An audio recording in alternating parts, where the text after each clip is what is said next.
Hello, the internet, and welcome to another episode of 80-Bit Podsmash, where gaming goes to grab a beer. We are your hosts, Penguin and Termite, and we are here to record, talk about, discuss, and go over episode 13. 13. I hope you're not triskaidekaphobic, because you will disregard everything about this episode and just fixate on the fact that it's 14. 13? 14. It's 13. It's 13, and thus you're scared of it, you triskaidekaphobic crazy person. No, I'm not. 13's lucky. I'm just saying the hypothetical Podsmasher who's gotcha. triskaidekaphobic. Right, yeah. Mm-hmm. Sorry, guys. Sorry, we're not gonna one person be unlucky. We won't. Nothing bad will happen to you because you listened to episode 13. Well, we did already just have to stop and start over again. We did do that. That happened. But we were only 5 seconds in, so we just messed up our intro. Yep. So hopefully that's not a bad omen for what's to come. We'll figure that out. We'll figure it out. Yeah. But You'd think after doing this, how many times? 13 times?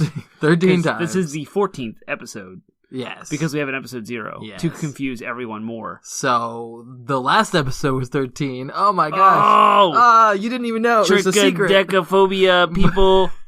More like triskaidekaphobia. That's good. That's funny. Well, today how math is, works. for you guys, Monday the 18th is when this episode will air, which means you will have already seen Star Wars Episode 8. Jealous of you in the future. Because I, in the past, haven't seen it yet. You mean in the present, right now, when we're recording. But when they're listening, it's in the past. Right. So that's past true. me is jealous of present you, For having who seen is it. future you to me now. Good luck figuring that out, audience. I think they'll have a grand old time. I hope it's good. I hope it's good too, because otherwise we're going to feel really silly, just like we did after watching the prequels. Do you remember seeing a movie called Fanboys? That was like a mockumentary of when there was a group of kids who wanted to go see the first Star Wars, the first, as in episode 1. Episode 4? Or episode 1? It was after episode 6. Oh, okay. But the movie was made after the prequels. Gotcha. Okay.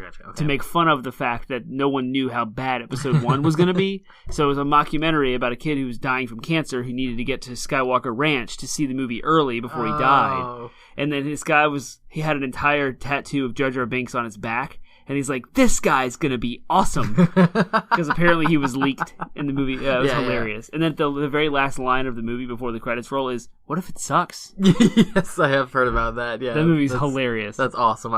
We should watch it. I remember, it's really funny because if you look at the footage of people coming out of the theater after episode 1, I think everybody for a good probably 6 months to a year deluded themselves into thinking that the movie was good. Yeah, probably. Yeah, because you came out, because people come out and they're like, yeah, it was good, it was great, and it's like not that many people thought it was think now that it was great. So there has to have been some kind of cultural wait a minute, double take. I wish I was an adult back then so I could know. Yeah, I mean, I was a kid, so I liked it. I fell for all the silly stuff. Yeah, so, I mean, you had the pod racing, you had Darth Maul with a double-bladed lightsaber, and Qui-Gon Jinn fighting him, and it was Jar Jar cool. Binks was funny to my middle school, 6th Which grade I guess self, is what he was written for, yeah, right? Exactly. Yeah.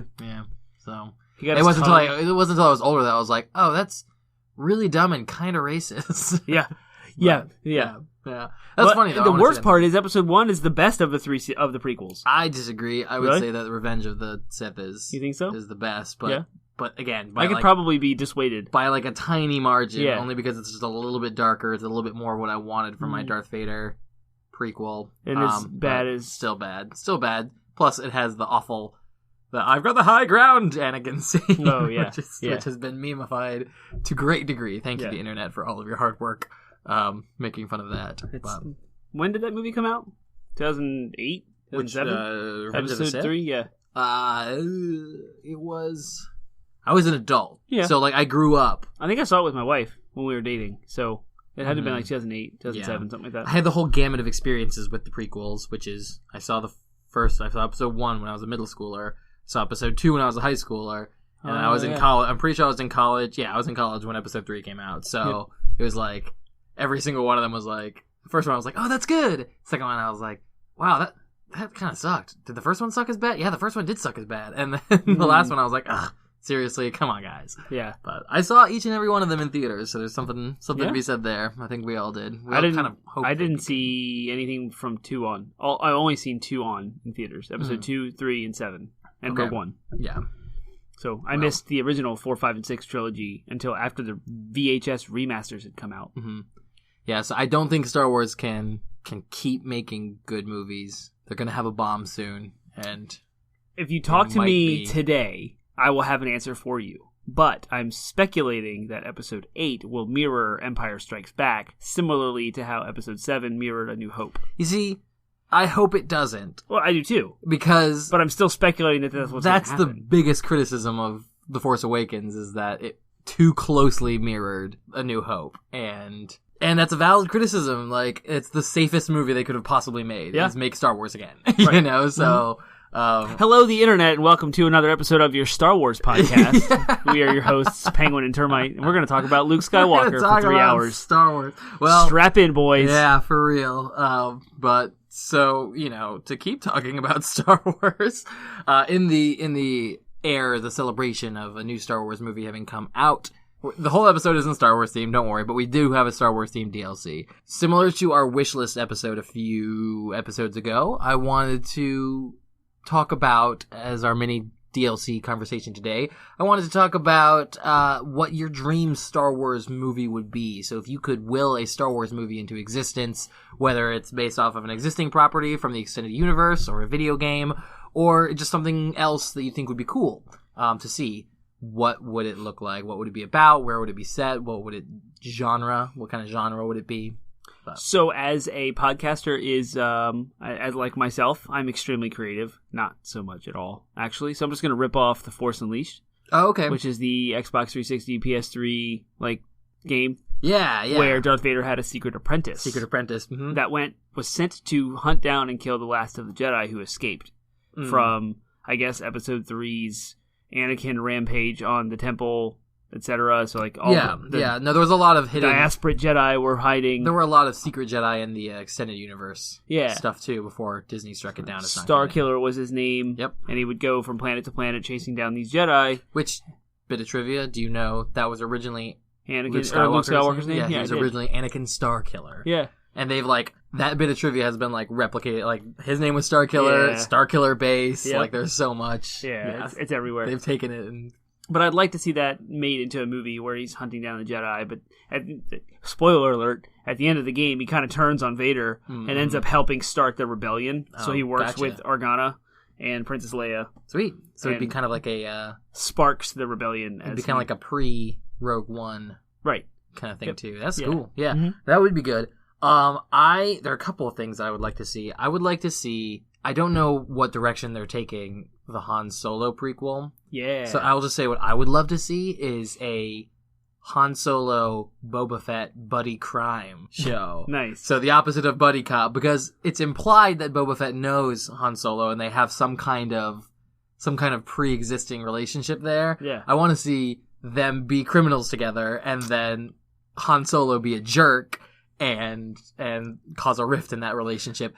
Because part of what would be good about that is undoubtedly Han Solo is going to be portrayed as a hero in this prequel. He's going to be a good guy, but that's so contrary. That will then kind of ruin his story arc in the original trilogy. Was he was a scoundrel, he was a jerk, he was a butthole in the first movie. So maybe that's what they'll do in the movie. Hopefully, I hope they Rogue do that. One was amazing. Yeah, I hope they do that right, because it's. I mean, that's what the whole Han shot first controversy is about. Yeah. It's important that Han shot first because he's a scoundrel and he is redeemed over the course of the trilogy. If he didn't shoot first and just did it out of self-defense, that takes away an aspect of his character. So what I want to see is Han Solo in a buddy crime movie, and him essentially be the bad guy. We get to see that bad side of Han Solo. Maybe even take it from Boba Fett's point of view, and we get to see a kind of, maybe he's got a little bit more of a moral code as a bounty hunter, and then Han Solo screws him over, and that sends him even further towards darkness. So no one ends up as a good guy. It's got that moral complexity that would make for really good drama. That'd be awesome.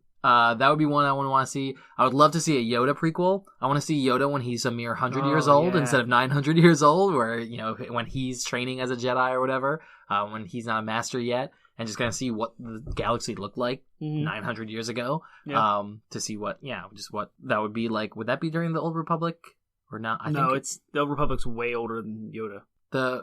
Okay, yeah, so it would be during the Republic. So it would be during some form of the Republic, because... If you're talking about, like, Knights of the Old Republic 1 and 2, the MMORPG, The Old Republic, no, all of that is way before Yoda. Sure. Okay. I just mean it would be during the Republic. It would be during the later end of the Republic. Okay. So that would be cool. And then the one final idea I would have is I would want to see something that takes place in just a different part of the galaxy and have a different flavor. You know what I mean? Like something where it doesn't follow any of the characters we know. It's just a different planet somewhere tucked away on the other side of the galaxy. Maybe even give it a different genre, like a crime noir, like a film noir, but like Star Wars twist, where it's someone's just solving a crime on one planet or something. You might get your wish, because it has been announced that after Episode 9, they're taking an entirely new direction with Star Wars, so it will be set in a different time frame. There will be a new trilogy. Right. I had heard about that. 3 new movies. Yeah. And we don't know if they'll even be called Episode 10, 11, 12, or if it'll just start over. Yeah, a whole new. Yeah, that'd be. But supposedly they're supposed to like wipe everything, not wipe everything, but like take on cut ties from the Solos and give you the a new Skywalkers perspective with fresh characters. The world's big enough they can do that. Yeah, that's one thing I want to see out of the Star Wars franchise is a little bit of a complex take on the Force, where it's not. And we might actually see that in The Last Jedi. That might we might see a little bit more of the complexity of the Force, because right now it's like all the Dark Force users are bad and all the Light Force users are good. That's why I like your Force Unleashed ideas, because we might get to see a little bit more of the. There's nothing inherently evil about the dark side of the Force. It's just about, if you look at the characteristics of the dark side of the Force, it's about passion and kind of unleashing your emotions. That's not necessarily evil. Because if you look at the flip side of the coin, the light side's all about repressing and suppressing your emotions, which is also bad. Yeah. So there's a middle ground somewhere where I would love to see this complexity of, like, I want to see, like, a Dark Force user who uses the dark side of the Force for good. A Light Force, and maybe let's see some of those Light Force users, some of those Jedi. We already know that they're manipulative and liars. Obi-Wan lies to Luke Skywalker in order to have him commit patricide. Yeah.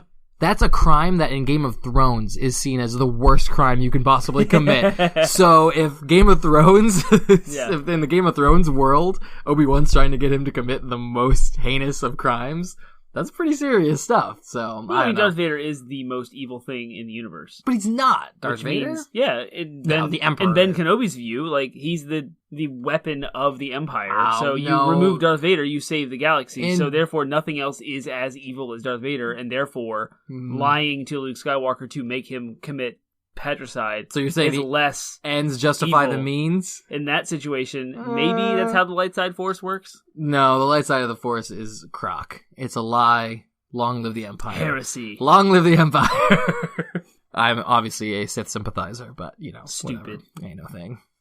If you ain't got that swing. Well, what I fully expect from you also kind of dabble in PC gaming, which, there's Dude, that. I'm okay being the bad guy.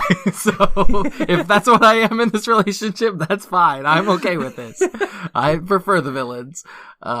But yes, I'm going to get more followers than you. I prefer to think of myself as an anti-hero, but that's just me. Cool. Well, that is our DLC for the day. So I hope you guys, if there's anybody at Lucasfilm who's listening, Disney, Lucasfilm, whatever, then feel free to steal our ideas. Yeah, and make they're awesome yours. movies on Have them. them. Yep, they're yours. Just make me good Star Wars movies. Just put 80-bit Podsmash in the credits. Just somewhere, tucked away. And maybe have, leak it on purpose and say that we did it. Yeah. That'd be kind of cool. Yeah. Sweet. All right, that's our DLC for the day. Yay! So, our discussion for today, do you want to tell our good Pod Smashers what we're talking about today? Sure. So, we're going to discuss all aspects of our controllers, which is our way to control what's happening on the TV. Yes. I think it may sound like kind of a dorky, dumb topic, but I think it's way more fascinating when you actually dig down into the nitty-gritty of, what makes a good controller and, which controllers are the best and why they're the best, which controllers are the worst, why they're the worst. Some of the other things we're going to be talking about are what we, again, kind of similar to what we did with the FPS conversation. We're going to talk about what innovations we think have been great for controllers. And we're going to talk a little bit about motion controls. And finally, we are going to end the way I love to end, which is looking towards the future and saying what we think is coming up in the future. Long-term, short-term, where do we think controller technology is going to go and how it's going to affect our gaming. Yeah. So it's easy to think about right off the cuff when you think about a controller. It's just like a simple little piece of plastic and buttons. but it is literally the connection between our brains and circuitry. Mm-hmm. Like, that's an interface that's fascinating. Yeah, like our brain... It's easily overlooked because you're just like, oh, give me the controller, pick up your sticks, let's go. And like, hold on a minute, we're controlling computers. Yeah. Like, it's our input, and we're changing... We're messing with what's happening on the screen. Yeah. It's interactive. Like, it's really cool. Mm-hmm. Yeah. So I want to start the conversation by asking us the question: what do you think? What aspects of a controller makes it a good controller? What's important to you when you are looking at a controller and saying this is a good controller versus this is a bad controller? When I look at pictures, there is like a aesthetic that is pleasing or not, kind of like because you're just looking at it in a screen, like you're not seeing it or touching it.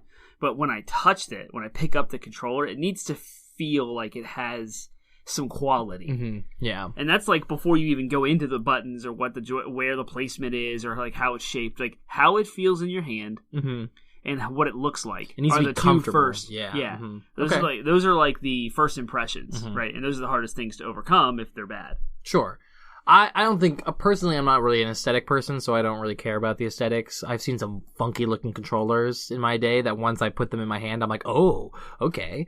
Furthermore, there's nothing really inherently, in this conversation, we're going to be including mouse and keyboard as a form of controller, because plenty of people PC game. Yep. And for in a lot of cases, that exact reason.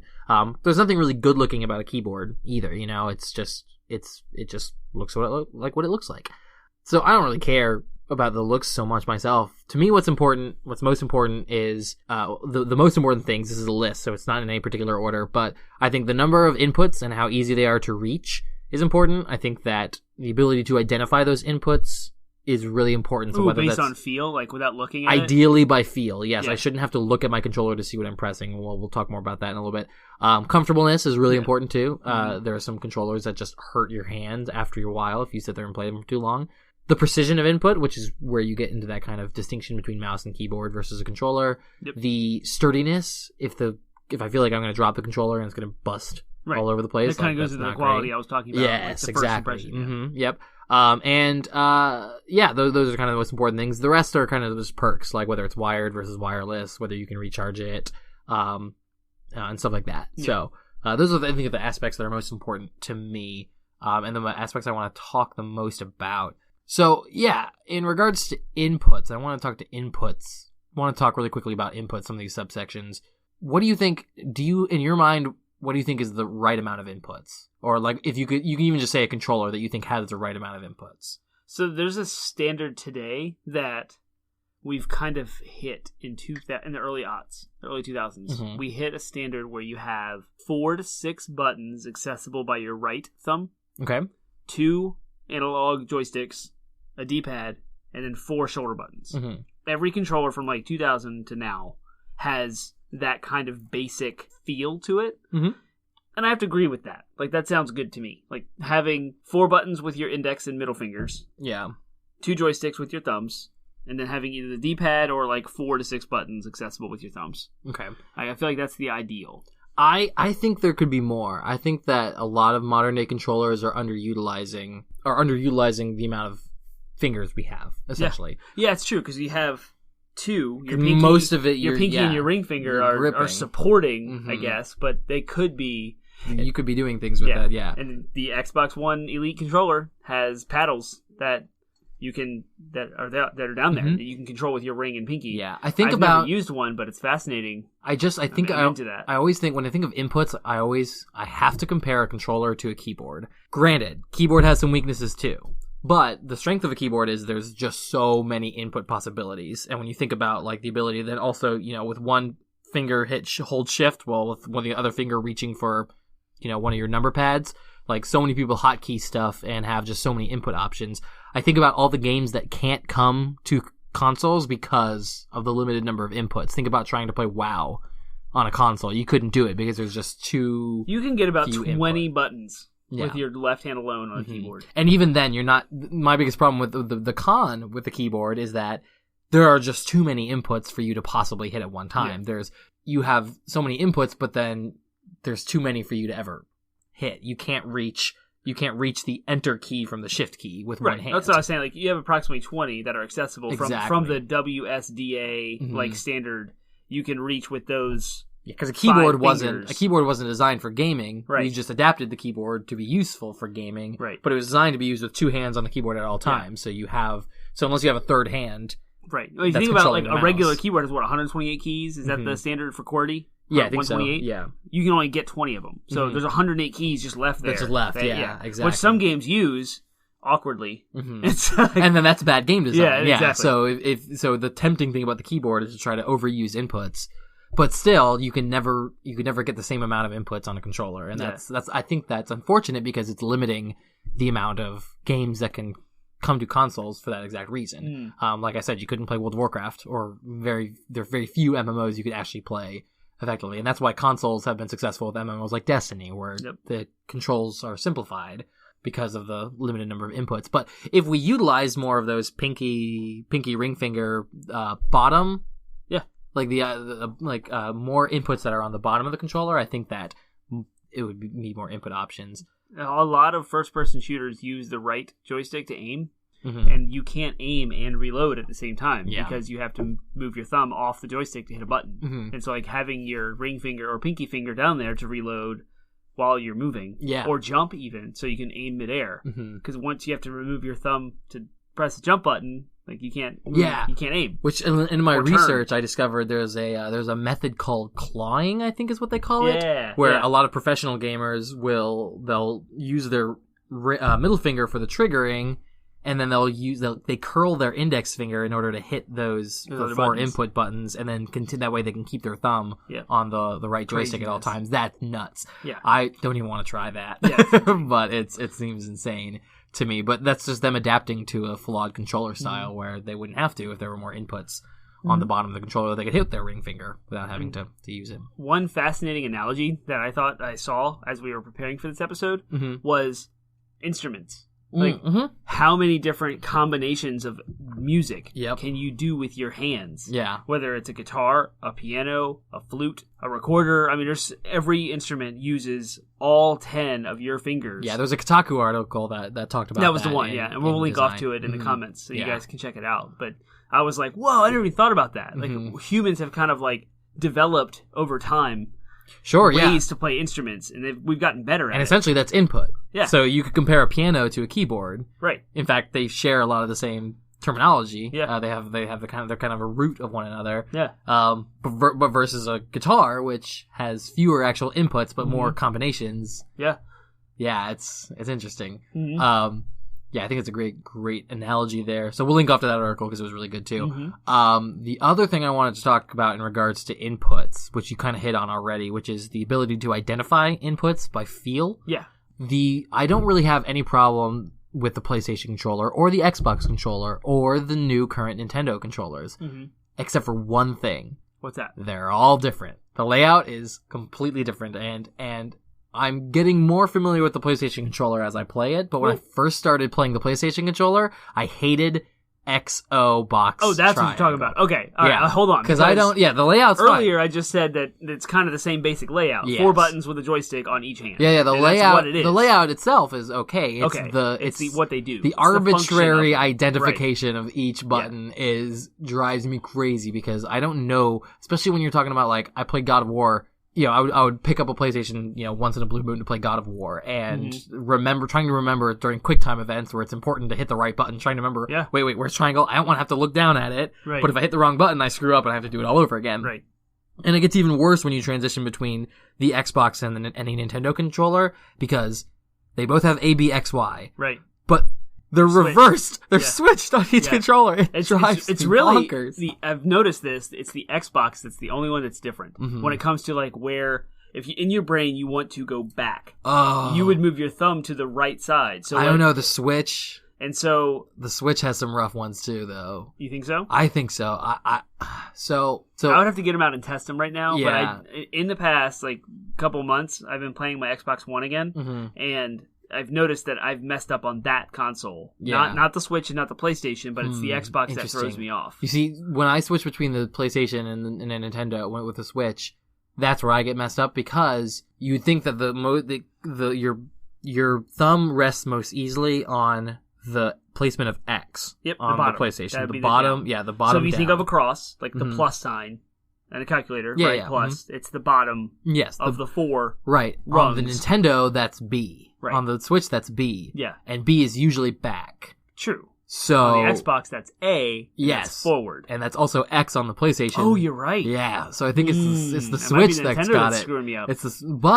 But this is where, again, we're going to talk about the GameCube controller a little bit. The GameCube controller is advantageous because you can identify those. Big giant green button. Big giant green button is means where go. Yeah, it means that go. Means forward. But means to the select, left confirm. to the left of it is the B, the smaller button, which on the GameCube controller it's fine, totally fine. However, they took that layout and they imposed it on the first the Wii U controller and then the Switch. Yeah. And that is because A is to the right and B is to the left. Now the way it translates on a modern controller is B is on the bottom and A is on the left. Oh, now you're making me think it's right, the PlayStation that's off, and that Xbox and Nintendo are. No. It would be if I don't even know anymore. I know exactly. That's why it's so frustrating. This is hilarious, guys, listeners, pod smashers. I have been playing video games since I was 3 years old. I know a controller subconsciously that I can just go and not have to worry. This hiccup happens once in a blue moon, right? And I cannot verbally articulate which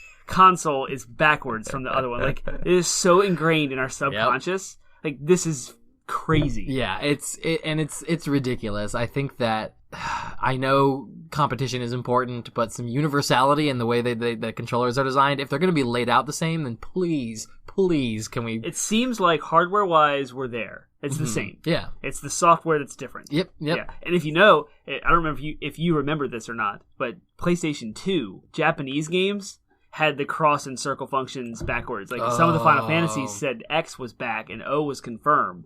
And then, like, Metal Gear, for example, was switched from American So that games. must be a Japanese thing, then. Yeah, I mean, because Nintendo is designed by... Well, but Nintendo is Japanese, but Xbox and... Well, I guess PlayStation and Sony is Japanese, too. Yeah. But in RPGs, you really get that because it's like the confirm button, like yes, versus back where you say no. And like going through menus, you would go into the menus by pressing one button. But in some of those Japanese RPGs, they would be switched backwards, throw you off completely. Yeah, that used to mess me up. Like I think Kingdom Hearts, Metal Gear Solid, and Final Fantasy up to a certain one were all backwards, and like all of the rest of the RPGs and everything else I played weren't. So I remember that happening when I was like middle school, high school times. Yeah. In that time frame. Yep. Comfortability is pretty straightforward. Precision of input also we talked about how you're going to always have more precision with a mouse versus a joystick. Yeah.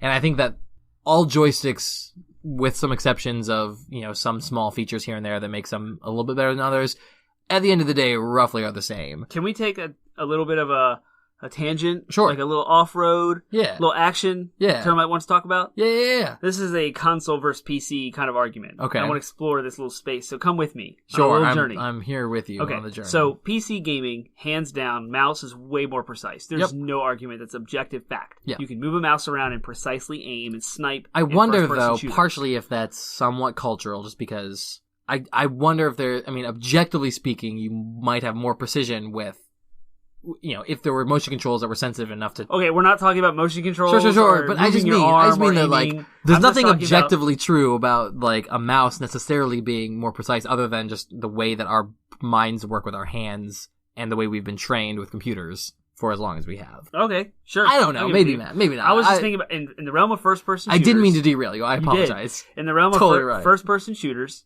Mouse versus a joystick. Yes. Let's just talk. Mouse let's is better. Zero in a little bit. Yes. The mouse will always be more precise. Okay, so PC game designers in first-person shooter realm knew that and offered no aim assist and programmed that precision into their lag compensation algorithms. Okay. That was set in the game's code with PC. So I will never argue that the mouse is more precise and easy, quote unquote, easier to use. However, console gaming, the joystick is using your thumb to aim, and kind of that analog, like if you move your joystick to the edge, it will turn faster than if you just inched it like a little bit. You know what I mean? Like it's the intensity of which you move the joystick kind of dictates how fast your character will aim. That is met and coupled with an auto aim feature, and it's built into the lag compensation for online shooters. so that you don't really feel the difference in precision. You kind of do. You know it's there because you can play both and just like two differences. Mm-hmm. But I think it's awesome that the programmers, the game designers, realized that you can still play first-person shooters with a console and it's an even playing field. Yeah. The problem that comes out is if you ever have those like hacks that like people with keyboard and mouse come into that console controller space, they're always going to have an advantage. Sure. I will talk about how I think I would personally like to see the options of using keyboard and mouse be available for those who want that precision, and it would just be expected that if you want to compete, you're using a mouse and keyboard. That's what would happen. And that it would completely shift the balance of multiplayer to just those people. Yeah. Maybe there could be a matchmaking feature where it detects if you're using a mouse and a keyboard. That would be ideal if you're going to do that way. Yeah, but I Put think them in the same fights. In any competitive environment where if you have, like, Overwatch, for example, has competitive play versus quick play. Yeah. Quick play matchmaking should match you with other people who have the same input, but in the competitive realm, it's like, no, you should be expected to use a mouse and keyboard, period. Like, if you wanted to favor the cross-platform environment, if that was your ideal, then you would have to build that in. Yeah, it's my ideal, but, well... I don't think that's a thing. Like, PS4 people should play PS4 people, Xbox people should play Xbox, PC should play PC. I know a lot of people... so segregated. I mean, it's that's how it should be. It's the level playing field. Like DualShock 4s versus DualShock 4s, Xbox One controllers versus Xbox One controllers. See, I think you should keyboard and mouse versus keyboard and mouse. It just keeps everyone, I'm cool with that. I don't need the cross-platform stuff. I think that's stifling to innovation, but that's just me. So now we're going to get back on track. I want to get back on track, yeah. So sorry for the derailment. The one final thing I wanted to talk about... People are going to fight me. In regards to... Well, yeah, we're fighting each other. The one final thing I want to talk about in regards to what makes a good controller is that sturdiness that we talked about. Ooh, yeah. You got to have like a good quality. It's got to have weight to it. Yeah, and the joysticks too. We all had the experience of an N64 joystick. It would just grind into itself. Eventually just come loose, and you Mario could, Party shake the controller, and you could hear the joystick rattling around in there. Do you remember that game, the Mario Party mini game with Destroyer of controllers? It was the inflatable boats with the ours. Yeah, and you had to use the palm of your hand to rotate. That would just like grind the joystick into itself and into a powdery mess. Awful. Yeah. Kudos to Nintendo for coming out with the analog joystick to begin with. Sure. Like, that's the innovation there. Yeah. If you tilt the joystick a little bit, Mario tiptoes. If you tilt it all the way, he runs. That was unprecedented. Sure, but it's still garbage. It was still a garbage piece of plastic. Yep. Cool. Well, in that light then, with all of those different aspects of what makes a good controller in mind, what do you think are the worst controllers of all time? Ooh, let's see. So, my first thought, like knee-jerk reaction, was really the Wii remote. Because it was so, like, one button on the front, a trigger, and then a D-pad with, like, plus and minus. It was so simple and so little. Yeah, the intended inputs were the motion controls. Right. Yeah. And so, like, it was just, that kind of set a precedent for the PlayStation Move, which was even worse. So, those two would be the worst controllers, in my opinion, that were ever made. But then, if you turn it sideways, and you play, like, an NES controller, the 1 and 2 buttons were positioned to be like A and B. Yeah. It was amazing. Like, the D-pad and the buttons felt so good. So, I didn't really know how to answer, quote-unquote, the worst. I think that it's fair to say, at least in my experience, because I'm looking right now at a poster of just hundreds of controllers that... Thank you, Joy. Yeah, thank you, Joy. I don't know if we could count her as a pod smasher. A relative of Termite's, who is an honorary pod smasher, got a poster for him that is just literally all of the controllers from history, as far as I can tell. We have a picture of it on Facebook. Yeah, the picture is on Facebook. Go check it out. It's really cool for those of you who are fascinated. So I haven't touched about fewer than half of these controllers, to be honest. But in my experience, the worst ones that I would say that I ever experienced were the N64 controller that was designed for an octopus, the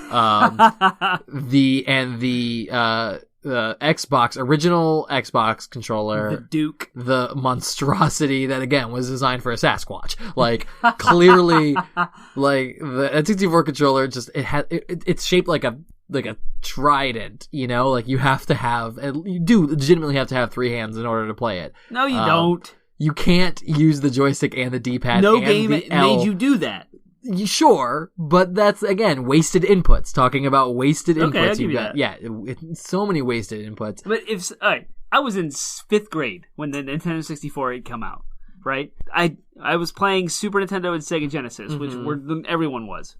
The moment I saw the N64 controller, I knew exactly what to do. We're going to say that the D-pad handle is position 1, the joystick handle, the middle one, is position 2, and the buttons on the right, and the third handle is position 3. Sure. Mario 64 was the first game. It was demoed at the store. I walked right up to it, 2 and 3. That's the position. Okay, it made sense. Your left hand on the joystick, the Z button, the trigger on your left hand, yeah, and the buttons.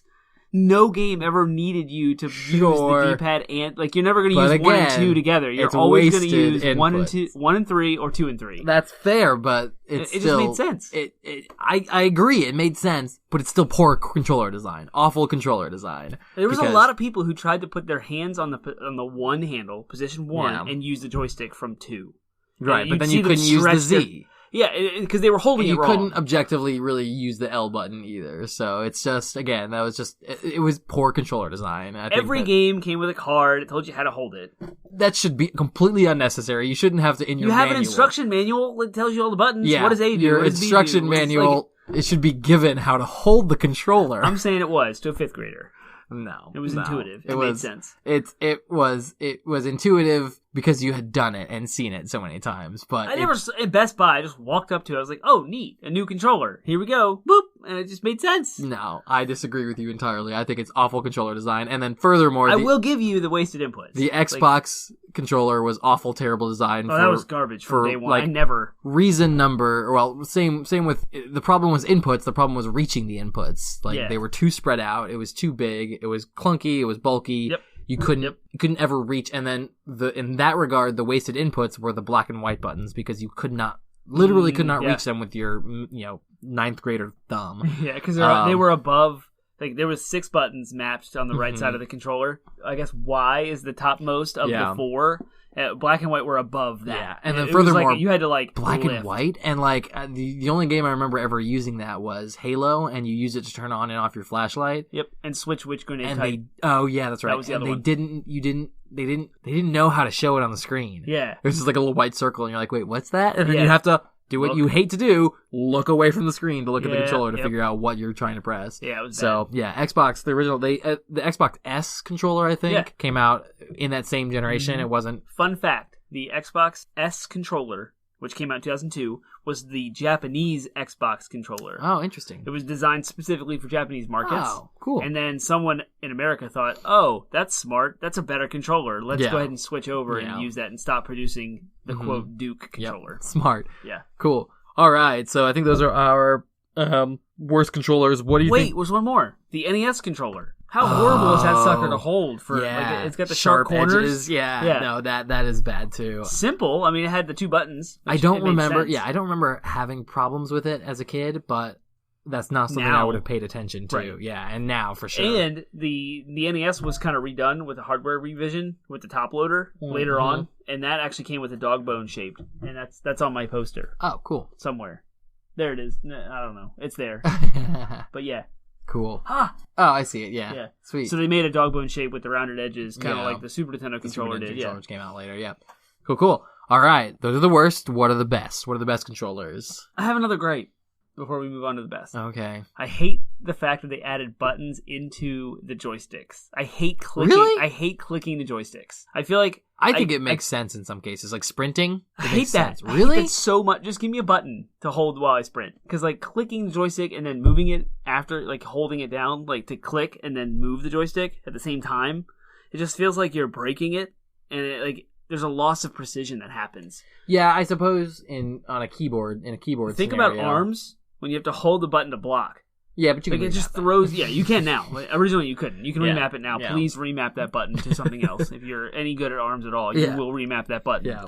But in first-person shooters, usually clicking is sprinting, and then click or holding shift. So or shift. You're dedicating you're dedicating your pinky finger or something to hit shift. Some of the Call of Duties and Halos, I don't remember exactly which ones, would let you just click it to sprint, but you didn't have to hold it. Mm-hmm. It was just once you clicked it would go into sprint mode, and toggle. Click it again, yeah. Yeah, and then you just let off, and it would. Oh, I thought that used to be an option. You could go in and set it to toggle. It might be for more than but I've never liked clicking joysticks. I'm just so used to it at this point that it doesn't really bother me.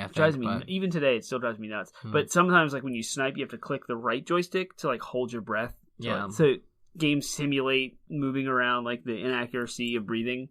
And to lock that in, you have to click the right joystick, hold the right joystick down. But to me, that always messed up my aiming. Yeah. I don't know if anyone else experiences this. I'd love lots of feedback in the comments about that. But I just don't like clicking joysticks. I want more buttons. And the paddles that we had talked about implementing with the pinky and ring finger would help, would solve all those issues. I agree.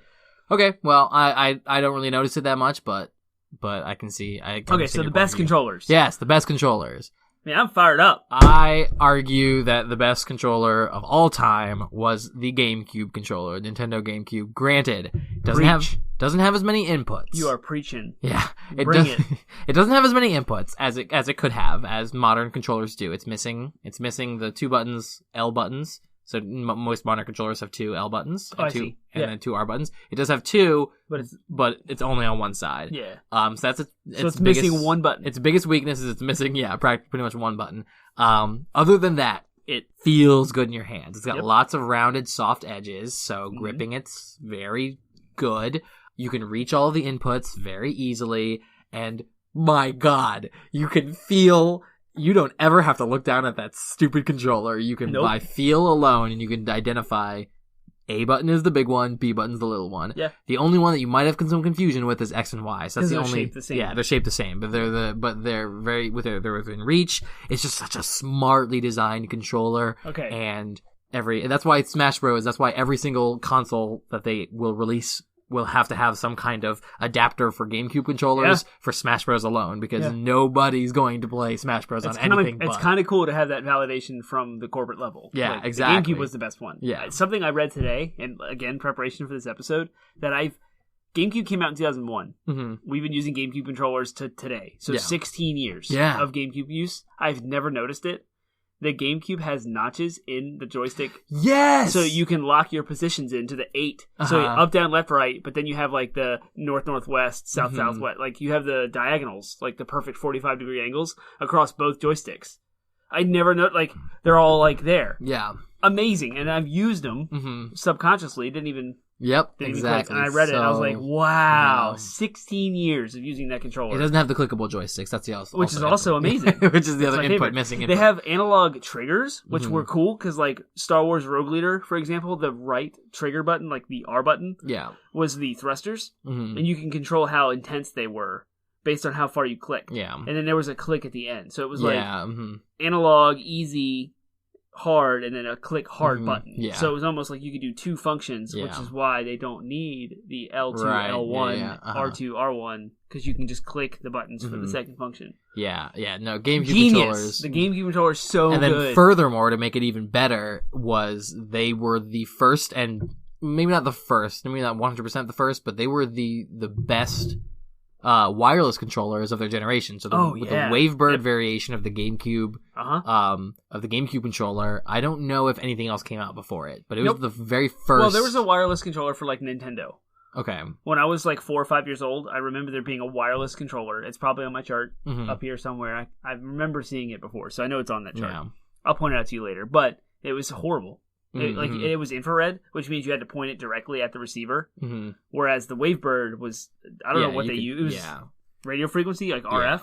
So it was almost like you had a range of like 30 feet, and you don't have to point it at the TV. Like you did. We still, I mean, they're talking about sturdy controllers too. Those things, they worked at a good range, and they don't go bad. Like, we are still using Wavebirds to play Smash Bros. Whenever we get together. Yep. Like, I have a whole box of them. Yeah, and I pull them all out whenever my friend's over. It pioneered the wireless controller and did it so well. The only downside to it is you have to manually select the right frequency. Yeah. But funny. So good. Nintendo pioneered the analog joystick. Sony then followed with their DualShock, which came out as a second revision of the PlayStation controller to have joysticks. Yeah, Nintendo also pioneered wireless controllers. They pioneered motion control. They pioneered... Nintendo... And like the modern trigger, like the R2, L2, and on the Xbox One, it's like the actual triggers that you can squeeze. That fact that they're squishy Mm-hmm. That's the analog input. They did that with the GameCube controller. They pioneered that too. Yeah, no, Nintendo is known for pioneering their hardware, and that's what they've made a business model after. And they have had some hits. They tried to pioneer touchscreen on the controller with the DS and the Wii U.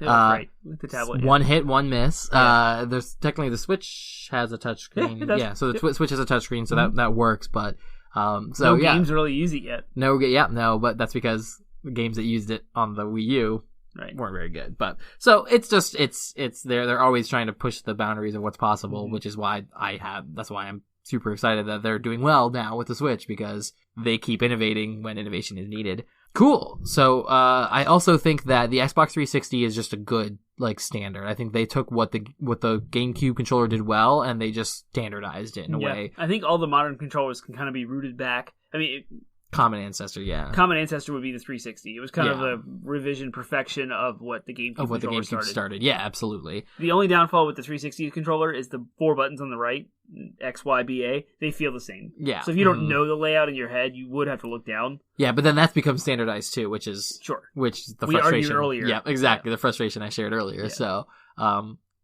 that's why I'm hoping. What I would love to see. Have you ever seen those pictures of the variations of the they're just fan made variations of the Joy-Cons on the Wii to make them inspired by other controllers, such as the GameCube controller. A GameCube layout on the Joy-Cons or on just the Switch Pro controller would be sweet. Yeah. I'd be all about it. Just with more inputs. Yep. And but with that same style of sizing, that would be great. Nintendo still has everyone else beat a little bit by the NFC reader, near field communication with the Amiibo readers built into the controllers. Yeah. No other company's doing that right now. But and I would say also, just in regards to just good controllers, it's got its weaknesses, but good old fashioned mouse and keyboard, can't beat it in some cases. So can't beat it with some games. Yep. So and you can use it for Excel spreadsheets and Microsoft Word and browsing the internet. Yeah, there's a reason why it's the controller for everything else that's not gaming. So you use it every day for work as a controller, essentially, to interface with your computer. So it's got its advantages, and it has its advantages in gaming too. Like I said, there are entire games you can't play. Yeah, you can't. We have played Diablo with controllers, but. I like it better with controllers. Really? I like it so much better with mouse and keyboard. I think the PS4 Diablo, man, is just so good. Well, we'll see. So good. Cool. Let's skip the innovations thing, because we've literally already pretty much talked about it. Unless you want to talk about some of the... We've talked about wireless and recharge. Yeah.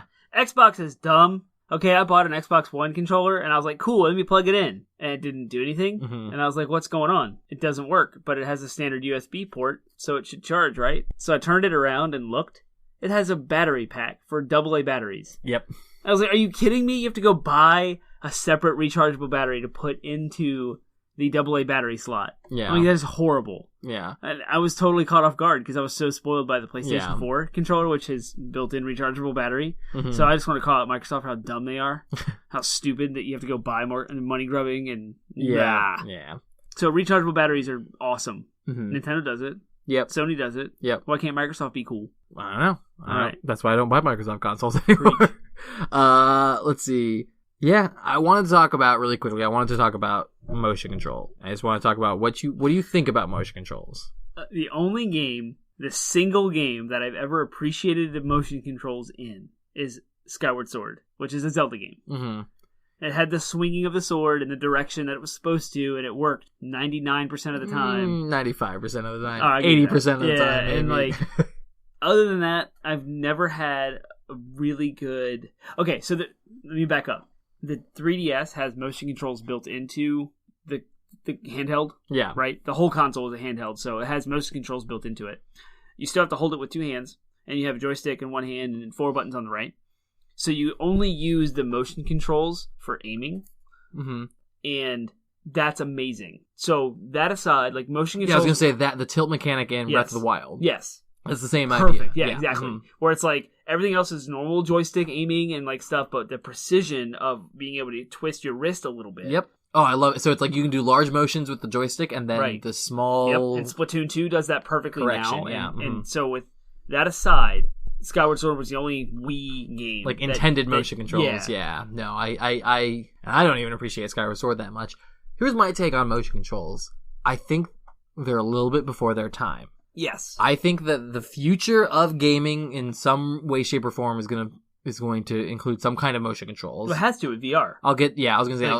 Yeah, I'll get there a little bit more by the end of our discussion here. But I think that I just think that they kind of came before their time. They were a gimmick. It sold because of the motion controls. It sold so many copies of the Wii. Yeah, but it just there were so many people who played Wii Sports just sitting on the couch waggling the controller. Yeah, and I mean honestly, it's kind of what we thought we wanted. Like as a kid growing up, I was like, oh my gosh, motion controls, that's amazing. That would be so amazing if we had motion controls. Yeah. And then we got it, and it was kind of like a be careful what you wish for kind of thing. Yep. I was like, well, think about the countless people who played Mario Kart. And they were turning their controllers trying to steer. Yeah, Like, no, you just push a button. It'll steer for you. Yeah. So, a lot of us I call us old guard, a lot of us veterans who grew up with gaming and grew up with controllers, like, it just felt unnatural. But I really do think that kids who grow up on motion controls would be entirely fine with motion controls. That's what I was talking about, that precision earlier. Yeah. It's like people who a lot of it has to do with how you grow up, and we grew up playing games with controllers, so we're used to that.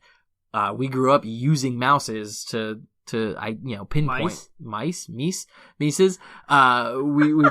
We grew up with mices in order to pinpoint things on a computer screen, but that doesn't necessarily mean that the generation, our grandkids, for example, are going to have that same experience. Yeah. So to them, they might have the best precision out of a touchscreen. So the innovations of touchscreen controls might actually be the future of gaming. Motion controls, I think, is probably going to be lumped in there. Yeah. But so with that in mind, where do you think the future of the technology? What do you think short term and long term? Where controller technology is going to go? I think there's going to be this weird marriage between touchscreens and motion controls, where you can create your own controller. Interesting. Like, and I mean that as from the developer design perspective. Yeah, okay. There'll be, instead of having, like, the developers are linked. If you want to make a game for the Switch, you're bound to the Switch hardware. Yeah, the layout. You have, the physical buttons. Right, physical buttons. Whereas in the future, we'll find a way to perfect, because right now, like, analog controls on a touchscreen are garbage. So if you have, like, a Nintendo 64 emulator on your phone, like, trying to control that is just a hot mess. Yeah. Like, it doesn't work. Yeah. But I think in the future, eventually, we'll figure out a way to have, like, haptic feedback on the touchscreen mixed with motion controls. So, like, it's this crazy, intuitive... So it's all just software, essentially. Yeah. And, like, you can... You have this Nintendo thing out there you can program for and have an entirely different button layout than the next guy who's, I don't know what that's going to look like. Yeah. But when you have a headset on, it's VR and, like, haptic feedback. As long as because that's the problem with the current problem with touchscreen technology. You see it right now with, like, cell phones. It's like the lack of physical buttons is sometimes really frustrating when typing on a keyboard. I mean, the best they can do is the phone vibrates when you click it, and that's the best feedback we can give. But the more specific we can get with that feedback, with the whether it's a vibration or a shock of something, like a small level, something to feedback, give you some indication of what you've pressed, then it'll take off for sure. I think short term, I had this kind of split this up in my mind is sort of a short term and long term. I think very short term, we're going to see more of those bottom buttons, more of the buttons on the back of the controller that will allow you to reach. Which, I mean, Microsoft's doing with their Pro controller. Yeah, exactly. I think that will... It's $150, but... I think eventually that will be the new standard. I think that's going to be the new standard moving forward. I've also seen there are these, like, essentially like hybrid keyboard mouse kind of controllers where you like it's kind of separated like a Wii, and so you have one hand where you're moving the precision movements and you have another where you are like flat-handed and it's just got fewer than a keyboard, but it's still a lot of like inputs within reach, so you're using it kind of flat-handed. So I've seen like people are innovating in that direction, and a lot of people say that it's really intuitive and feels really good. I don't have any research. I should have found an article. I was trying to. I was like Googling it and trying to find the stuff I'd read before. Yeah. I couldn't find it. But that's kind of I think that Steam might be working on a controller like that. Yeah. So that's, I think if that works, that could be really good. That could get more closely to what I was talking about with, the use of mouse and keyboard more universally. If we find some way to kind of like meld the idea of a controller and a keyboard and mouse together, that might be really innovative. I think long term. So long term, I've got long term, and then I've got long term. Long term, I think of like you said, with when you think of the idea of touchscreens, but then meld it with like hologram technology. In my mind, I think of like Like, think of it's kind of an advanced version of motion controls in like a la Minority Report style. So Tom Cruise in Minority Report, where he's Iron Man got these Iron Man, where they got very specific hand movements that they're doing. But they're touching the air. They're and touching it's, like, it. interacting. And There's actually a flat plane there, but it's not really. But you can see it, feel it. Yeah, from your perspective, you're hitting things, but it's holograms. It's light. So interacting with light. But really, it's just light in regards to motion control. So it's detecting the motion of your fingers and then sending it back to the relay. I think that would be really cool if that technology takes off. Like, because what you talk about, that customization of inputs. Yep.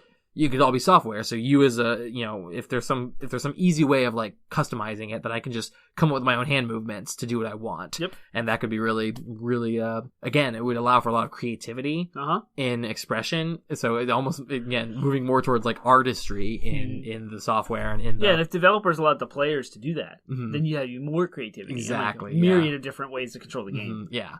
And then the long term, we're going to link off to an article by a guy named a guy whose website's called Wait But Why, and it's a website I follow. He has some really interesting articles on things. His most recent one was on BMIs, brain machine interfaces. Ooh. And what they are basically it's where the future is probably headed. It's Elon Musk's new company is called Neuralink, and he's researching BMIs. Wow. Essentially, it's going to be a chip in your brain that allows you to take away the middleman. You said earlier that controllers are our way of interfacing with computers. Yeah. Eventually, the computer is going to be in your head, and your brain will interact directly with the computer. So you will just be able to think, and your character will move. You'll be able to, you'll think, shoot the gun, and it'll shoot the gun. So it takes away the middle. Essentially, it'll take away the middleman, and you'll just be able to control video games with your brain, and possibly inside of a virtual world. Nuts. Yeah, that's where like some Ready Player One stuff. Yeah, right no, there. for sure. But like that's even farther than Ready Player One, because Ready Player One they still were like it was his eyes. In a BMI context, you'll be able to like close your eyes, go to sleep, and play a video game. Like you'll be a video game inside your head in a virtual world. Yeah, because your brain will just go there. It'll upload your consciousness into a virtual world essentially, and you'll be able to control yourself with your thoughts. Hey, there's an anime about that. It's called Dot Hat Sign. I didn't say that correctly at all. Dot Hack Sign. Yeah. To some degree, Sword Art Online is the same. Oh, cool. Because it's a little bit of a mixture between that halfway with Ready Player One, but like they link up to their spinal cord, so they just, instead of Ready Player One where they're like still moving themselves, in Sword Art Online they're just like the Matrix. Yeah, they like upload themselves, like it connects to their spine and everything. Just like the Matrix. Yeah, they lay in a chair and they stick a needle in their spine. Yep. So. But with the future of BMIs, there's probably going to be a chip that's implanted in your head. Would you rather have a chip in your head or a needle in your spine? I would rather have a chip in my head. Yeah, I think I would agree. A little Pringle in my head Pringle. Ooh, you can't have one. Yeah, once you pop, the fun don't stop. You gotta have all of them. All right, I think that's our time for the day. We've got a couple of footnotes. We're linking off to a couple of Kotaku articles that kind of we used as primers to talk about controllers, and there's one of them in particular that talks specifically about musical instruments and draws that parallel. We're linking off to that Wait But Why article, which has the talks about the BMIs that we just. So if you were intrigued by that idea, he goes into great depth about or scared what the they crap would be. out of it by it. Yeah. Oh yeah. You could be scared the crap out of it. It's kind of the answer to AI. If we become the computers, then we can trust the computers won't kill us. But that's how he gets more into that in the article, so I'll let you read that for yourself. My brain exploded already. You should really read the article. It's amazing. And then we're going to also link off to the picture of the controllers that we talked about. Yep, that's on Facebook. It will be on Twitter. Be on Twitter, by the time this... I can throw it on Reddit, too. Yeah, sweet. Please give us a review on iTunes. Like, rate us. Give us, like, a stars review, how you think about us, if you think we're cool. I hope you would give us a 5-star or 10-star, whatever the max is. If you don't, whatever. Give us an honest... I want you to be honest more than I want you to just be self-serving. You can find us everywhere on social media platforms. Facebook, Twitter, Reddit, iTunes. Like, talk to us. Give us feedback. Topic ideas. Respond. Let us know what your favorite controllers are. Yeah. What stuff you hate about controllers.